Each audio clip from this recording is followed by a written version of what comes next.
형님, 요한이 마중 나오셔야겠습니다. 꿈에라도 나타나셔서 작은아버지 거역하지 말고 납작 엎드려 살라고 알려주지 그러셨어요.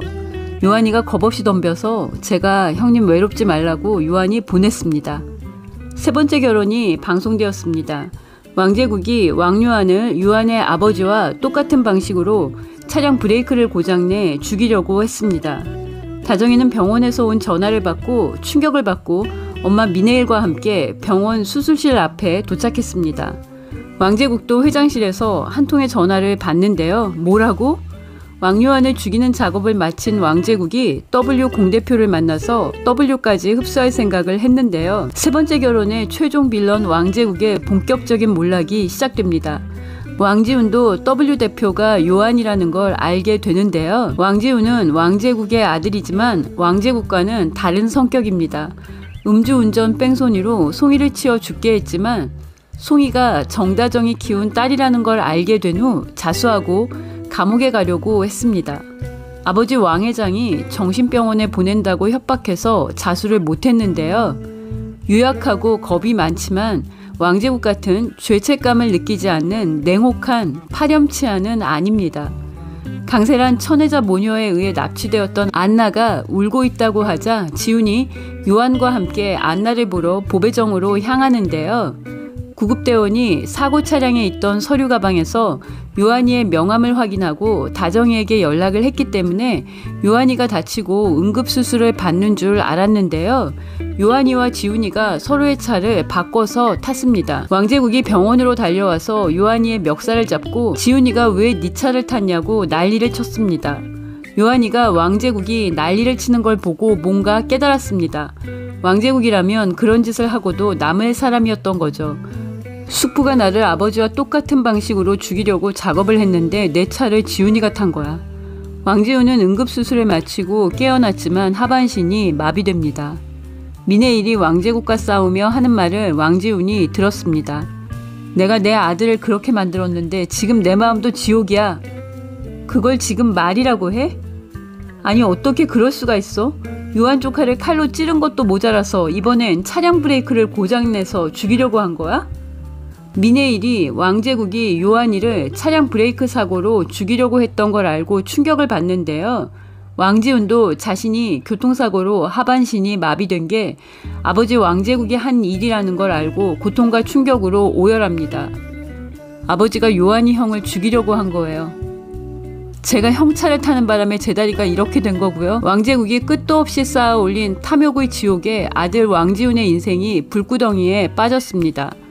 윤 여사도 왕제국이 요한이를 죽이려고 한 사실에 분노하는데요.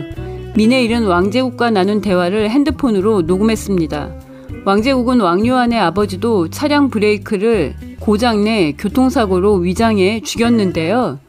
왕제국이 저지른 범죄 중에는 공소시효가 지나 법적 처벌이 어려운 경우도 많고 처벌하려면 증거가 있어야 하는데 증거가 사라진 경우도 많습니다.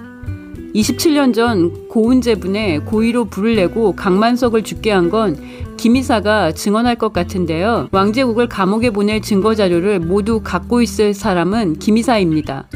왕 회장은 비자금 조성과 주가 조작 혐의로 검찰 조사를 받았지만 비자금이 국고에 귀속된 것 빼고는 별다른 타격을 받지 않았습니다. 비자금 조성과 주가 조작 혐의를 모두 김이사가 한 걸로 처리하고 왕제국만 빠져나왔기 때문인데요. 왕제국은 왕요한과 접촉한 김이사를 죽이는데요. 김이사는 정비서가 죽기 전에 미리 빼돌려서 모처에서 숨어 지내고 있습니다. 김이사가 요한이의 보호 아래 살아있다는 걸 왕제국이 알아서는 안 되는데요. 11부를 남겨두고 있는 세 번째 결혼에서 최종 빌런 왕제국이 왕요한을 죽이려다 아들 지훈이의 다리를 다치게 만들었습니다. 타인의 인생을 고통스럽게 하고 죄책감을 안 느끼는 건 강세란과 왕제국이 판박이처럼 똑같은데요. 왕제국이 아들 지훈이의 고통을 보며 죄책감을 느끼기 시작할 것 같습니다. 피눈물을 흘릴 거라고 생각합니다. 강세란과 천혜자 모녀는 안나를 납치해 10억을 갈취하려다 실패하고 백상철의 집으로 들어갔는데요. 강세란의 반성 없는 가짜 임신 거짓말은 네버엔딩 끝이 없네요.